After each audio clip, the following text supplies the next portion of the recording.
قبلہ سے ملتمس ہوں الحمدللہ آپ سارے بے قرار ہیں ان کی گفتگو کو سننے کے لیے، تو پھر محبت سے استقبال کیجئے. میں مائک ان کی طرف لے جا چکا ہوں، مل کر کے نعرہ تکبیر، نعرہ رسالت، نعرہ تحقیق، نعرہ حیدری، تاجدار ختم نبوت، تاجدار ختم نبوت، اللہ محمد چار یار حاجی خواجہ خدا فرید.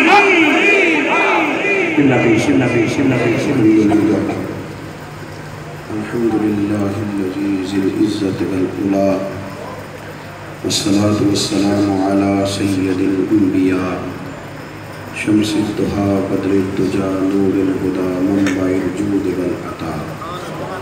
اما بعد، اعوذ باللہ السمیع العلیم من الشیطان الرجیم.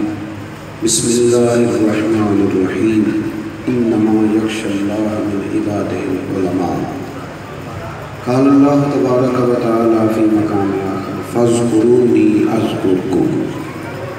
صدق اللہ العظیم و صدق رسولہ النبی الکریم الامین. ان اللہ و ملائکتہ یصلون علی النبی یا ایہا الذین آمنوا صلوا علیہ وسلموا تسلیما. الصلاۃ والسلام علیک یا سیدی یا رسول اللہ وعلی آلک و اصحابک یا سیدی یا حبیب. سارے حضرات روتے بات کریں، سارے. الصلاۃ والسلام علیک یا سیدی یا نبی اللہ وعلی آلک و اصحابک یا سیدی یا نور اللہ. حمد و صلاۃ کے بعد بہت بڑی درسگاہ کو آپ نے ہمیشہ نوازا ہے. تعلیم و تعلم کا سلسلہ رہا ہے اور ایک منجی ہوئی شخصیت تھے. اللہ تبارک مجھے صاحبزادہ داؤد رضوی صاحب قبلہ بتا رہے تھے کہ بہت بڑا ان کا نماز جنازہ ہوا اور حضرت نباز قوم رحمۃ اللہ علیہ نے اس کی امامت فرمائی. بہت خوبصورت افکار کے، بہت خوبصورت نظریات کے مالک وہ شخصیت تھی. اللہ تبارک و تعالیٰ ان کے مزار پر انوار پر اپنی رحمت کا ساون بھادو برسائے. قرآن مجید نے فرمایا ہے کہ انما یخشی اللہ من عبادہ العلماء. فرمایا اللہ کے بندوں میں سے جو عالم ہیں وہ اللہ سے ڈرتے ہیں. جو عالم ہیں وہ اللہ سے. علم کا معنی ہوتا ہے جاننا. جب کوئی آدمی کسی کو دھمکی دیتا ہے تو اس کو کہتا ہے تو مجھے جانتا نہیں. اگر تو میرے تعلقات کو، میری پاور کو جانتا ہوتا تو پھر تو ایسا نہ کرتا. ہمارے زمانے میں پڑھا لکھا اس شخص کو کہتے ہیں جو بڑا بے باک ہو، جو بڑا کھل کے بولتا ہو، جو کسی چیز کا لحاظ نہ رکھتا ہو، جو بس پرواہ نہ کرتا ہو، جس نے اپنی دنیا بسائی ہو، جو کہتا ہو کہ مجھے کتاب و سنت سے معاذ اللہ استدلال کرنے کی کیا ضرورت ہے، مستند ہے ہمارا فرمایا ہوا. اپنی باتوں کو کھول کھول کے بیان کرتا ہو. لوگ سمجھتے ہیں بڑا پڑھا لکھا ہے. قرآن مجید نے فرمایا کہ پڑھا لکھا تو وہ ہوتا ہے جو رب سے ڈرتا ہے. سرکار دو عالم علیہ السلام کا فرمان اس پر شاہد ہے. حضور نے فرمایا میں تم سب سے زیادہ اپنے رب کو جانتا ہوں، میں اللہ کا عالم ہوں. اس لیے فاضل بریلوی نے کہا نا اور کوئی غیب تم سے نہا ہو بھلا جب خدا ہی نہ چھپا رہا ہے. کہا میں تم سب سے زیادہ اپنے رب کو جانتا ہوں اور میں تم سب سے زیادہ اپنے رب سے ڈرتا ہوں. جو جتنا زیادہ جاننے لگتا ہے نا اتنا زیادہ ڈرنے لگتا ہے. علماء اب ہمارے ہاں جو علم سیکھا جاتا ہے نا اکثر بیان کرنے کے لیے سیکھا جاتا ہے، اپنا آپ بتانے کے لیے. ہمارے نمازیوں میں سے اللہ ماشاء اللہ کسی کو کسی شرعی مسئلے کا پتہ چل جائے نا تو وہ شرعی مسئلہ اس لیے نہیں سیکھتا کہ میں اپنی غلطی نکالوں گا، وہ شرعی مسئلہ اس لیے سیکھتا ہے کہ میں کسی اور کو نماز نہیں پڑھنے دوں گا. کہ بھئی مجھے پتہ چل گیا مسئلے کا تو تم کیسے نماز پڑھ سکتے ہو. علم جب اس نیت سے سیکھا جاتا ہے نا کہ میں اس کو بتاؤں گا، میں اس کو بیان کروں گا، میں اسے اپنا آپ ظاہر کروں گا، پھر وہ علم حجاب بن جاتا ہے. پھر امام راضی رحمۃ اللہ علیہ فرماتے ہیں کہ پھر وہ علم ہے جو انسان کے لیے بہت ساری جگہوں پہ پردہ ثابت ہوتا ہے، لیکن جب علم انسان اس لیے سیکھتا ہے کہ وہ عمل کرے گا. حضرت مجدد الفسانی رحمۃ اللہ علیہ فرمایا کرتے تھے میں تو ساری زندگی میں اتنا سمجھا ہوں کہ دین 3 چیزوں کا نام ہے. علم، اس پر عمل اور اس میں اخلاص. علم، عمل اور اخلاص. علم پر عمل کریں اور عمل میں اخلاص پیدا کریں، آپ نے دین مکمل کر لیا. میرے بھائی جو علماء تھے، جو عالم تھے، وہ اللہ سے ڈرنے والے لوگ تھے. جتنا زیادہ وہ جانتے جاتے تھے اتنا زیادہ وہ اپنے رب سے ڈرتے تھے. حضرت عبداللہ ابن مسعود رضی اللہ تعالیٰ عنہ فرمایا کرتے تھے کہ کثرت کیلو کال والا عالم نہیں ہوتا. 2.25 گھنٹے تقریر کی اس نے میری طرف، اور جناب اس نے بھی کہا کہ میں مولانا کو جانتا ہوں، اس نے بھی کہا میں نے سنا، اس نے بھی. کہتے کثرت کیلو کال والا عالم نہیں ہوتا، زیادہ باتیں کرنے والا عالم نہیں ہوتا. تو حضور پھر کون ہوتا ہے؟ آپ فرمانے لگے قرآن پاک نے بتا دیا ہے، جو اللہ سے زیادہ ڈرے وہ بڑا عالم ہوتا ہے. اللہ سے زیادہ ڈرے وہ بڑا. آپ کو پتہ ہے جاہلوں کے ہاں کرامتیں زیادہ ہوتی ہیں. علماء پیر بن بھی جائیں تو ان کی کرامتیں زیادہ کیوں نہیں زیادہ ہوتی؟ اس لیے کہ انہوں نے بیان ہی نہیں کرنے دینی، سوال ہی نہیں پیدا ہوتا. انہوں نے کہا نہیں یہ جو بات تم نے بتائی ہے نا، پہلے اس کو ٹیلی کریں گے قرآن و سنت سے کہ کوئی چیز جمع ہوتی ہے کہ نہیں ہوتی. پہلے اس کو جمع کریں گے، پھر دیکھیں گے بیان کرنی ہے کہ نہیں. جڑے محرم راز حقیقت دے وہ تے راز حقیقت کھول دے نہیں. کہ جنہ ویکھیا نہیں وہ کرن گلا، جنہ ویکھ لیا وہ تے بول دے نہیں. جنہ ویکھیا نہیں وہ کرن گلا، تے بھائیا جنہ ویکھ لیا وہ تے بول دے ہی نہیں. یہ جو ہر 1.5 منٹ کے بعد نہیں کرامت بیان ہوتی ہے نا، اس کا بنیادی مقصد یہ ہوتا ہے کہ کہہ دو، جس کے جو منہ میں آیا اس نے کہہ دیا، جو طبیعت میں آیا اس نے کہہ دیا. پرانے مشائخ کی آپ کو بڑی کم کرامتیں ملیں گی. حضرت باجد بستامی کی کرامتیں سنائیں آپ نکال کے، بتائیں کتنی کرامتیں بابا فرید صاحب کی آپ کو بتائیں کتنی کرامات آپ کو پتہ ہے شیخ نظام الدین محبوب الہی آپ بتائیں. ان کے ہاں اس چیز کا زیادہ رواج ہی نہیں تھا. ان کے ہاں تو خوف خدا کا رواج ہے. ان کے ہاں تو اس بات کا رواج ہے کہ خواجہ معین الدین اجمیری، شیخ چشت عطائے رسول ہند الولی، خواجہ قطب الدین صاحب کو الگ کمرے میں بلا کے کہتے ہیں کہ قطب الدین میں بوڑھا ہو گیا ہوں، تو عبادت ذرا مضبوط کرتا ہے، بیٹے میرے لیے دعا کیا کر. اب تو نفل زیادہ پڑھتا ہے تو میرے لیے، مرید کو کہہ رہے ہیں کہ میرا بڑھاپا ہے، کمزور ہوں، اب زیادہ نفل نہیں پڑھ پاتا، اب تو میرے لیے دعا کیا کر. میرا دل کرتا ہے کہ تو دعا کرے تو اللہ تعالیٰ میرے اوپر رحمت فرمائے. اتنی بڑی عاجزی، اتنی بڑی انکساری تبھی ہوتی ہے جب علم ہوتا ہے. علم سیکھے. علماء سے علم کس لیے سیکھنا ہے؟ عمل کرنے کے لیے، بحث کرنے کے لیے نہیں. ہمارے ہاں نا جو کام سب سے زیادہ ہوتا ہے وہ بحث ہے. جتنی مرضی کرا لیں.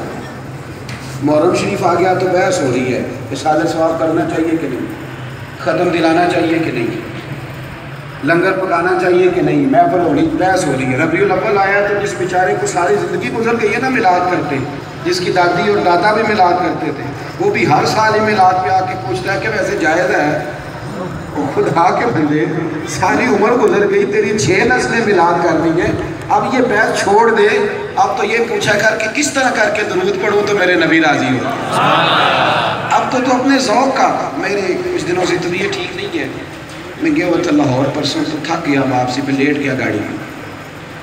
تو سوچیں انسان کی سفر کرتی رہتی ہیں، کئی دفعہ وجود سے زیادہ سوچ سفر کرتی ہے. تو میں نے بچے سے اٹھ کے کہا، میں کہ پتر ہے ٹھوٹیاں بھی مل جانیاں نے؟ کہتے تھوڑا بھی تو یاد آ گئی. میں کہ اماں جی نا میرے 10 محرم نو کھیر پکانے سن تو مینوں کہندے سن مینوں 3 کو درجن ٹوٹیاں لیا دے. تو میں کیونکہ مدرسے دا مولوی صاحب مینوں دلیل دی ضرورت سی. میں انہوں نے کہا اماں جی کوئی ٹوٹیاں ضروری نے، ختم پلیٹاں بھی ہو جاتا ہے، تو چھڈو ٹوٹیاں نو، مطلب کس حدیث میں آیا ہے؟ وہ کہتے پتر تو پڑھیا بندہ ہے، تو مینوں گلاں نہ سنا، میں انہوں ٹوٹیاں لیا کے دے. میں ان امام حسین دی نیاز پکاواں تے میں بی بی نو آکھاں کہ پلیٹ واپس کر کے جائیں، اچھا نہیں لگتا. تو ٹوٹیاں لیا، میں ٹوٹیاں جی کرنا جو کرنا ہے. تو میں بڑی دلائل دیتا، پر وہ کہتے نا بھائی ٹوٹیاں ضروری ہیں، وہ آئیں گی، میٹھا پانی ضروری ہے، وہ لائیں گے. اور پھر جب وہ کھیر پکانے والی خاتون آتی تو اس کو کہتی ہے کہ وضو کیا تو نے؟ پہلے وضو کرو. بانٹنے والے کو بھی کہتی ہے وضو کیا تو نے؟ اور جس بچے کو دیتی ہیں اس کو کہتی ہے ایک اتنا سا قطرہ بھی زمین پہ نہ گرے، یہ امام حسین کے نام کی. سبحان اللہ. ہم جب پڑھائی کا نام یہ ہے کہ بے باک ہو جائیں، پڑھ لکھ گئے ہیں تو مرضی کریں، جو منہ میں آئے بولیں. مطلب میں بے باک خطیب ہوں تو میں جس کی مرضی پگڑی اچھال کے نکل جاؤں.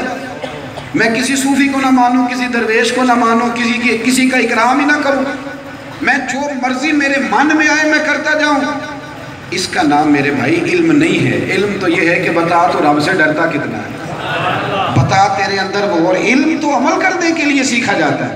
نبی کریم علیہ السلام نے فرمایا، جامع ترمذی میں موجود ہے، فرمایا جس نے علم اس لیے حاصل کیا کہ علماء سے بحث کرے گا یا جاہلوں پہ روب جمائے گا تو اسے تو اللہ جنت کی خوشبو بھی عطا نہیں کرے گا۔ علم حاصل کریں عمل کرنے کے لیے، اور جس نے سیکھنا ہوتا ہے نا وہ تو سیکھ ہی لیتا ہے۔ توجہ ہے میری بات پر؟ جس نے سیکھنا ہوتا ہے وہ سیکھ لیتا ہے، وہ سیکھ لیتا ہے جس نے سیکھنا ہوتا ہے۔ امام قشیری نے ایک بزرگ کا ذکر کیا ہے جو ہر ایک سے نصیحت حاصل کر لیتے ہیں۔ ایک درویش تھے، ہر ایک سے نصیحت لے کے تھے، چھوٹے چھوٹے بچوں سے بھی سبق یاد کر لیتے ہیں، مجھے پڑھا جاتے ہیں۔ ایک دن وہ بزرگ نا 3-4 گھنٹے بے ہوش رہے چوک میں، گھر والے اٹھا کے لائے، بابا جی کیا ہوا؟ کہنے لگے کہ طوائف نصیحت کر گئی ہے۔ کون جی؟ اللہ معاف فرمائے، طوائف، حضرت صاحب طوائف نصیحت کر گئی؟ توجہ ہے میری بات پر آپ حضرات کی؟ کہ طوائف آپ کو کیسے نصیحت کر گئی؟ تو فرمانے لگے وہ بے پردہ گلی سے گزر رہی تھی تو میں نے اسے روک کے کہا، میں نے کہا بیٹے پردہ کیا کر، اللہ سے ڈر۔ اس نے اسی وقت پلو اٹھا کے نا تو چہرے پہ رکھ لیا۔ کہنے لگی بابا جی میں انشاءاللہ عمل کروں گی، تو اگر اجازت ہو تو ایک بات میں بھی کر دوں۔ تو کہتے ہیں میں نے کہا بیٹے کر لے۔ کہنے لگی حضور میں جو ہوں نا میں وہی کہلاتی ہوں، آپ یہ بتائیں جو آپ کہلاتے ہیں وہ آپ ہیں صحیح؟ جو آپ کہلاتے ہیں وہ آپ ہیں؟ میں جو کہلاتی ہوں نا میں وہی ہوں، میں نے کوئی نقاب، کوئی میں نے میک اپ نہیں کیا ہوا، میں وہی ہوں جو کہلاتی ہوں۔ آپ جو کہلاتے ہیں وہ ہیں؟ فرماتے ہیں میں نے اللہ اکبر کہا اور میں بے ہوش ہو گیا۔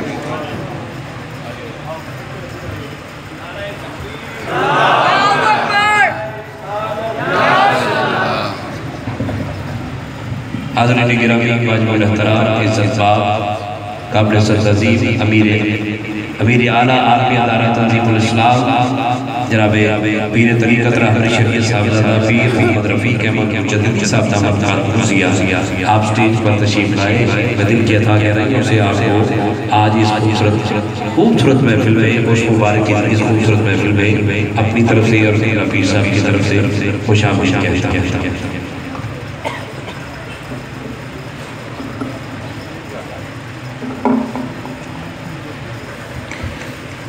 حضرت صاحبزادہ صاحب بھی تشریف لے آئے ہیں، میں مزید بات کو مختصر کروں گا، تھوڑی توجہ فرمائیے گا۔